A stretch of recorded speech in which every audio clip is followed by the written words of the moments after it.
LabTV travels to the Armed Forces Institute of Regenerative Medicine's Wake Forest facility. Working with the U.S. Army, scientists there are doing some amazing research, and they're using ordinary inkjet printers. I work in the area of bioprinting, which is the process of taking a normal desktop inkjet printer and you load the cartridges with cells instead of ink. And just using the normal method, just printing out a sheet of paper, you can print out a human tissue instead of ink. With this new technology, doctors will be able to print skin cells on soldiers and other people with burns. The Army is interested because burns can account for 10 to 30% of all casualties on the battlefield. The technology that we're developing isn't just going to be for the Army. We're hoping that eventually we'll be able to extend it to firefighters or policemen or other people who put themselves in the line of fire. When people get burns, it's serious. That's because burns damage our body's most important line of defense, our skin.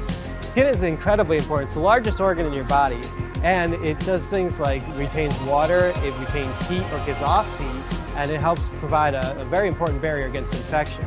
So losing a large amount of skin in a burn can cause severe problems. Burn patients might heal a lot faster if their wounds could be covered with new skin cells.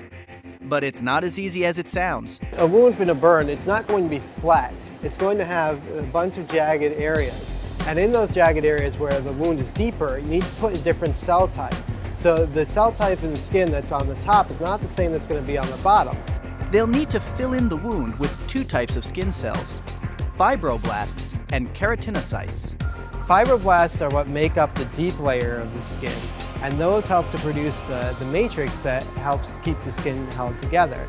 Keratinocytes are the cells that make up the top layer of skin. The scientists can take healthy cells from the patient and then grow them in an incubator.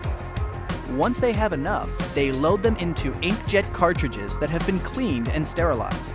So this is how the skin printer will actually work. This is a patient bed. The print head is going to be mounted in the middle on these tracks, which will allow it to move across the body.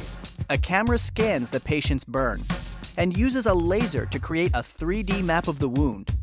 Then the computer tells the printer where to start printing and what kind of cells to use. So this is a normal inkjet printer that we've taken apart, modified for cell printing.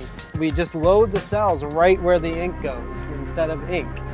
Now here is a regular inkjet cartridge. Now when the printer wants to drop a drop of ink, it simply sends a signal to one of these resistors, which heats up this copper wire, and that causes a bubble to form in the ink, which drops out a drop. That drop is roughly the same size as this cell, and that's how we can get single cell precision. So the bioprinter drops each type of cell precisely where it needs to go. The wound gets filled in, and then those cells will become new skin. I've always been interested in science. In middle school and high school, I was able to look at chemistry, look at physics, look at biology, earth science, all these different things, so you can find out what interests you and pursue that path. And then you can do some amazing things, like turning an everyday printer into a machine that saves lives. To find out more about skin, burns, and bioprinting, check out labtvonline.org.